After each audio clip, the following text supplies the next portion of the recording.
Ok, vamos a ver un fragmento de la animación de los 30, una época donde la animación todavía estaba en pañales y definiendo sus primeras formas. Estamos hablando de animaciones de casi un siglo de antigüedad, creadas en un mundo muy distinto al que conocemos hoy, donde la animación no estaba delimitada por las categorías de para niños o para adultos. Era un medio en pleno auge que buscaba sorprender, provocar y experimentar. Si bien este video podría tener un formato de iceberg, lo cierto es que se complica un poco porque todos los cortos de los que hablaré ya se encuentran en las profundidades más oscuras de este océano tan turbio. Son cortos que tienen mensajes y detalles imperceptibles a simple vista y que, por supuesto, no están hechos para los ojos de un niño. Y no estamos hablando de rituales masónicos o de demonios congelados en el infierno, esos no entran aquí porque son demasiado infantiles. Ahora sí, empecemos. The Old Man of the Mountain, 1933, dirigido por Dave Fleischer. Es un episodio que bajo una capa de aparente inocencia esconde matices más oscuros y perturbadores. El corto abre con un par de cabras montesas sonando una alarma, que es percibida por un león que se lanza colina abajo con una urgencia feroz, como si el peso de un oscuro presagio recayera sobre sus hombros. Al llegar al pueblo, advierte a los pobladores que el viejo de la montaña ha llegado. En este instante, el aire parece cargarse de una tensión casi tangible. Los pobladores entran en pánico, como si la sombra del viejo arrastrara consigo algo más que un simple peligro. De pronto aparece Betty, una visitante en estas tierras cuya mirada refleja confusión al no comprender el origen de este extraño alboroto. Pero su desconcierto se ve interrumpido por un búho. Con un tono tétrico y pausado, el búho comienza a explicarle un poco el contexto, relatándole las horrendas atrocidades cometidas por el viejo de la montaña. Él le dice, tiene una barba blanca y camina junto a la gente asustada, con un brillo travieso en su mirada. Los pasa de largo el viejo hombre de la montaña. Lleva el cabello largo y va descalzo. Dicen que es despiadado cuando tiene hambre y no dudaría en comerse a un amigo. Vivirá tanto o más que un árbol viejo. Se come a tontos como tú y como yo. A menudo suspiro, salto y lloro al ver al viejo hombre de la montaña. Entonces el búho nos está diciendo que este viejo es inmortal o cuanto menos ha vivido muchos siglos. Y cuando tiene hambre podría comerse cualquier cosa sin importar que sea un amigo. Dudo mucho que este viejo tenga amigos, pero posiblemente antes de ser quien es, fue una persona normal que por alguna razón sufrió algún tipo de maldición o simplemente se volvió un monstruo por alguna razón que desconocemos y en el proceso terminó comiéndose a alguien que era su amigo. Es una historia muy parecida a la de Sméagol, que terminó convirtiéndose en Gollum por la maldición del anillo. En ese descenso no solo perdió su humanidad, sino que también a su mejor amigo, a quien terminó arrebatándole la vida. Definitivamente eso te convierte en un monstruo, sí. El viejo de la montaña parece ser una maldición perpetua sobre el pueblo, una sombra voraz que de tanto en tanto reclama vidas humanas según su capricho. No hay lógica ni patrón para su apetito, simplemente cuando le place elige una víctima y se alimenta, dejando tras de sí un rastro de terror y desesperación. Mientras el búho le cuenta esta historia, una persona inválida ajena al peligro se pone a babear con la silueta de Betty. Bueno, este recurso obviamente sirve para distraernos de lo que realmente está pasando aquí, pero era una constante en la serie de Betty Boop. Ahora bien, entonces Betty le dice al búho que subirá a la montaña, enfrentará al viejo y le dirá que ya es suficiente. En el camino se encuentra con una señora que está bajando la montaña, muy triste y desconsolada. Betty le pregunta qué sucede. Ella no puede explicar qué es lo que le pasó, pero culpa al viejo por su lamento. Acto seguido destapa su carrito y le enseña a Betty sus 3 pequeños hijos, 3 pequeños engendros del viejo de la montaña. Bien, esta señora podría ser la mujer del viejo o podría ser, como se dice, la novia del bosque. Entonces, el viejo no solo devoraba a los habitantes del pueblo, su voracidad iba más allá, satisfaciendo otras necesidades con los más desafortunados como esta pobre señora, que llora porque sabe que tendrá que servirlo por el resto de su miserable vida. Por eso no escapa como los demás, porque su vida ya no tiene sentido, ya no le importa si vive o muere, porque en su interior ya está muerta. Un personaje que no dice nada, pero con el llanto lo ha dicho todo. Evidentemente los pobladores sabían de las prácticas del viejo. Sabían que si el viejo los capturaba, les esperaba un destino peor que la muerte si no los devoraba. De ahí toda esa desesperación por irse del pueblo. Betty ahora sabe que el viejo es capaz de cometer actos perversos, pero aún así se mantiene firme con la idea de confrontarlo para que todo esto termine. Cuando se lo encuentra, el viejo baila con el jazz de Cab Calloway de fondo, pero es una trampa porque comienza a perseguirla, tal vez para devorarla o tal vez para no devorarla. En ambos casos, el final sería perturbador. Chestnuts, 1932. Dirigido también por Dave Fleischer. Es un episodio que combina animación tradicional con escenas de acción en vivo al principio. Aquí podemos ver a dos ancianos sumidos en una partida de ajedrez, pero pronto el tablero se convierte en un escenario fantástico, cuando de repente las piezas cobran vida. Y el rey, al notar una conexión entre Bimbo y Betty, adopta una actitud sobreprotectora hacia ella, tratándola como si fuera de su propiedad. Bimbo y el rey se enfrentan jugando un partido de fútbol americano, sin embargo, el juego toma un giro inquietante cuando el rey, al darse cuenta de que Betty está sola e indefensa, abandona el enfrentamiento sin dudarlo para ir tras ella, como cuando un lobo acecha a una oveja que se separó de su rebaño. Tal vez es por eso que se dirige hacia ella caminando en 4 patas, anticipando que se convertirá en una bestia. Dentro del castillo, Betty, ajena al peligro inminente, saluda al rey con inocencia, sin sospechar que la noble figura que tiene enfrente de ella se ha transformado en una criatura crapulenta.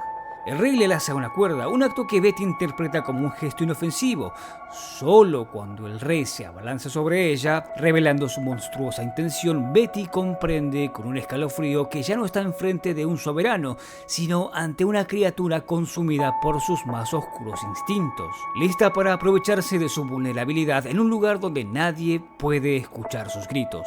El rey la ata a una columna de madera donde trata de seducirla, declarándole su amor. Can't you see the love light in my eyes? Betty le responde con desprecio, y al ver que su amor no es y nunca será correspondido, la tomará en contra de su voluntad. Le dice: nadie podrá salvarte ahora, Nothing can save you now. y la lleva al dormitorio del castillo. Tampoco hace falta explicar qué es lo que está pasando aquí, porque todos lo estamos viendo. Todos sabemos la intención del rey, porque sabemos a dónde la llevó. Lo que vemos ahí es una cama que sale corriendo porque no quiere ser parte de lo que está pasando ahí. Este capítulo también tiene coreografías, fútbol americano y ajedrez, y puede parecer inofensivo también a simple vista, pero como vimos, esconde un mensaje muy turbio que también implica hacer algo con alguien en contra de su voluntad. Y todos ya sabemos la edad de Betty, un detalle no menor que oscurece aún más esta caricatura. ¿Pero acaso en su tiempo esto era normal? En las primeras décadas del siglo XX, la gente era considerada adulta mucho antes que hoy. En esa época, lo habitual era que las personas se casaran o comenzaran a formar familias a los 16 o incluso antes. Su esperanza de vida también era más corta, lo que impulsaba a las personas a asumir roles adultos como el matrimonio y la paternidad, a edades más tempranas. Por eso se casaban a los 14 o 16 años. La animación de esa época es una buena representación del contexto histórico. Por eso, aunque hoy pueda parecer extraño que una joven como, por ejemplo, Blancanieves, sea presentada como lista para casarse, en ese momento no causaba tanta controversia ya que se correspondía a la expectativa social. Pero una cosa es que Betty Boop sea considerada adulta a los 16 años en su tiempo, y otra muy diferente es que el personaje estuvo a punto de ser depredada en repetidas ocasiones, más allá de tener la edad que tenía. De ahí viene lo turbio y perturbador de estos capítulos. That's all right, Betty. How about a little kiss? Y si ahora la pregunta es, ¿por qué los hicieron tan turbios? La respuesta tiene que ver con Paramount Pictures, la distribuidora de Fleischer Studios, que tomó el control creativo progresivamente hasta decidir qué tipo de contenido y cuántos episodios debían hacerse. Fueron ellos los principales responsables de la explotación de Betty Boop. Y si quieres saber cómo Paramount se hizo con Fleischer Studios, te dejaré este video en la descripción. Pero sigamos, que todavía queda un episodio por analizar, y en mi opinión es el más polémico. Bubub-a-Dub, 1932. Dirigido por Max Fleischer, Bubub-a-Dub es la frase que siempre repite Betty. Es un sonido onomatopeico heredado de Helen Kane, la actriz y cantante que inspiró al personaje de Betty.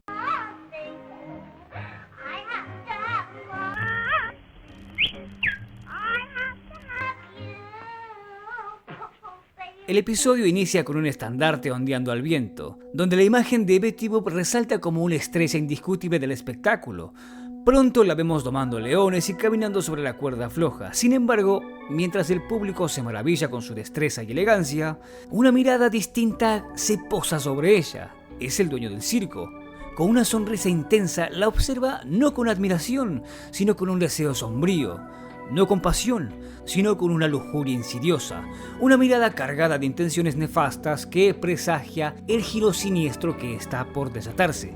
El hombre sabe que Betty está a punto de terminar su acto y se anticipa para esperarla cerca de su camerino, desde donde podrá acecharla.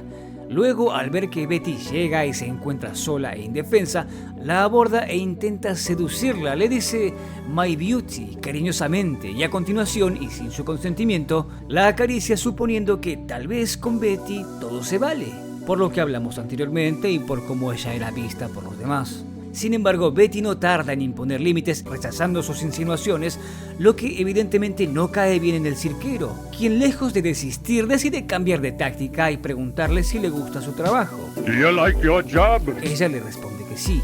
Sabiendo esto, su jefe le susurra algo en el oído que seguramente es una propuesta indecente. No sabemos bien qué fue lo que le dijo, pero debió ser algo muy subido de tono porque Betty lo abofetea al escucharlo. Y no reacciona de la misma manera cuando su otro jefe le pide un beso. Así que saquen sus conclusiones. Este rechazo despierta una tormenta interna en el hombre, cuyo rostro antes marcado por la lujuria ahora refleja una creciente hostilidad. Con su ego herido, el hombre reacciona de la peor manera y la estrangula.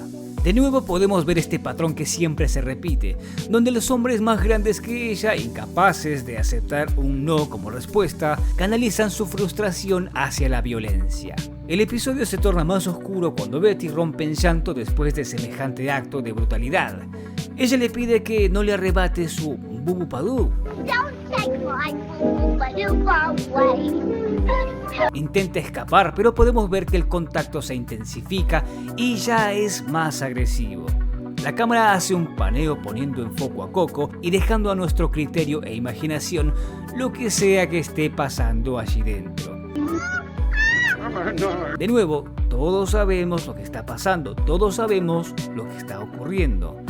Cuando éramos niños, o nuestros padres, o nuestros abuelos, era difícil captar todo esto por la barrera del idioma o porque Fleischer sabía muy bien cómo esconder estos mensajes. Coco, por suerte, interviene y enfrenta a este depredador, lo vence y luego le susurra una pregunta a Betty.